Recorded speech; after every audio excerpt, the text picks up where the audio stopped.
আসসালামু আলাইকুম ওরহমতুল্লাহ। প্রিয় দর্শক, গণতান্ত্রিক দেশে একটি ভোটারের কাছে যে কোনো দলের প্রতিনিধি যাবে, ভোট চাবে, তাকে রিকোয়েস্ট অনুরোধ করবে, এ ব্যক্তির পক্ষে আপনার ভোটটা নেওয়ার অনেক চেষ্টা করবে। এটা হলো তার অধিকার এবং কি এটা হলো তার স্বাধীনতা। একজন ভোটার কাকে ভোট দিবে না দিবে এটা হলো ভোটারের ব্যক্তিগত ব্যাপার, এটা হলো তার স্বাধীনতা। কিন্তু এই বিষয়টাকে বাংলাদেশে একটা বিশেষ বড় দল মানতে রাজি না। তারা মানুষের স্বাধীনতা কেড়ে নিতে চাচ্ছে।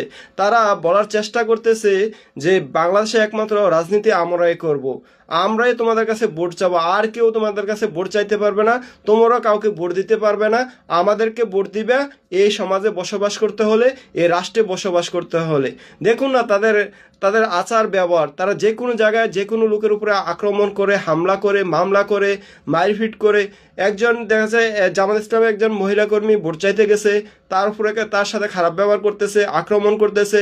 জামাত ইসলামের প্রতিনিধিরা ভোটের জন্য যাচ্ছে, বিভিন্ন দলের প্রতিনিধিরা ভোটের জন্য যাচ্ছে, তাদের উপরে হামলা করতেছে, আক্রমণ করতেছে, মারতেছে। কি একটা অবস্থা! তারা তারা বাংলাদেশের স্বাধীনতাকে স্বীকারই করে না, যে এখানে যে সবার অধিকার সমান, সবাই ভোট চাইতে পারবে, সবাই রাজনীতি করতে পারবে, এই বিষয়টাই তারা স্বীকার করতে রাজি না। আজকে সারা বাংলাদেশের চিত্র দেখেন কি অবস্থা তাদের।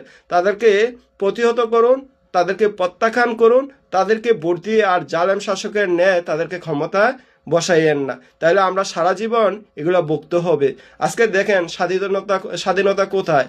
তাদের কর্মীরা তাদের কাছে নিরাপদ না, তাদের কর্মীদেরকে তারা হত্যা করে, তাদের কর্মীদেরকে তারা মারধর করে, একটা তাদের বিরুদ্ধে কথা বললে তাকে পদ থেকে বহিষ্কার করে দেয়। তাই এখন আমাদের দায়িত্ব হলো সচেতন হওয়া।